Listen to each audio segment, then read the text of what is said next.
In 1933, when the modern craft of persuasion was still in short pants, Claude C. Hopkins, one of the founding fathers of modern marketing, published a landmark book, Scientific Advertising, in which he warned, "Don't treat your subject lightly. Don't lessen respect for yourself by any attempt at frivolity. People do not patronize a clown." And so was spawned the infernal question, does humor in advertising work?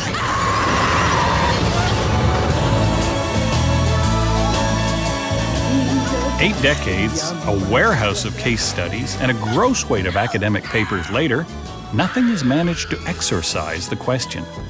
Maybe, just maybe, it's time to stop asking, does humor work, and focus on the more urgent question, how did such a broken-ass debate stay afloat all this time? We're thinking. What are you thinking about?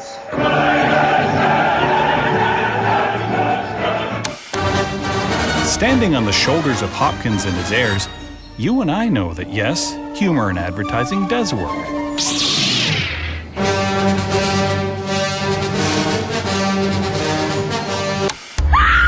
And no, it doesn't.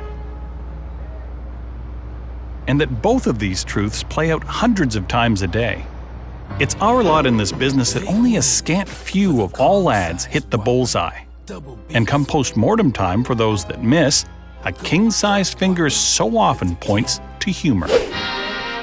This unease with humor in advertising dates back beyond the days of Claude Hopkins to the early traditions of advertising as pure salesmanship.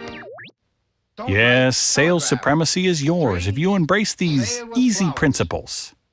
4 of which mean nothing if you forget the ever-important number 5. 5, watch your bark.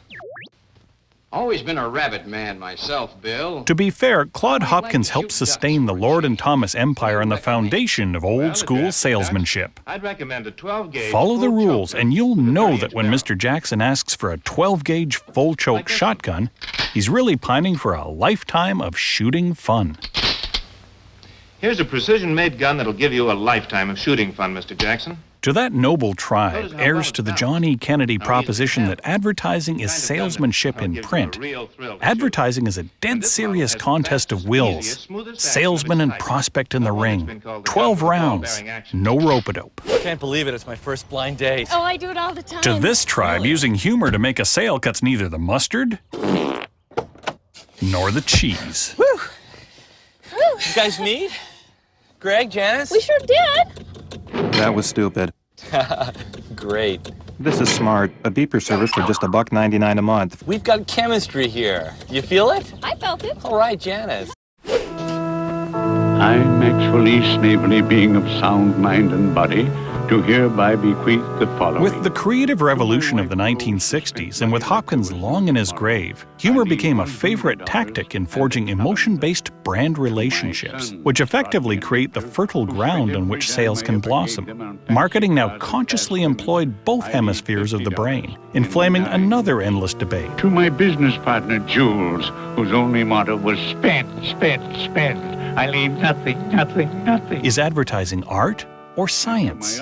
Part of the genius of DDB's Bill Bernbach was his refusal to acknowledge a distinction between the two.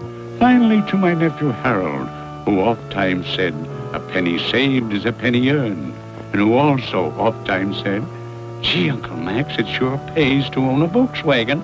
I leave my entire fortune of $100 billion. Today, those tribal differences live on. Direct marketing serves as the mecca for the right-brained sales tribe, for whom humor is usually accidental. Introducing the Euro Club, the discreet sanitary solution for your urgent relief. It looks like an ordinary golf club, but contains a reservoir built into the grip to relieve yourself. Hello, ladies. Look at your man. Now back to me. Now back at your man. Now back to me. Sadly, he isn't me. Whereas the branding world, where humor reigns, is a valhalla for fashion and badge categories, for whom attitude trumps argument. In a past life, he was himself. If opportunity knocks and he's not home, opportunity waits.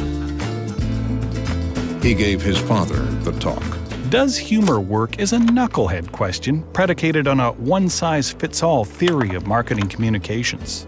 What works for Timotei shampoo or the Copenhagen Zoo doesn't make it a fit for, say, a corporate apology.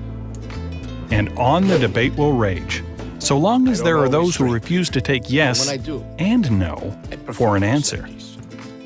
I'm Mike Tennant. Stay thirsty, my friends.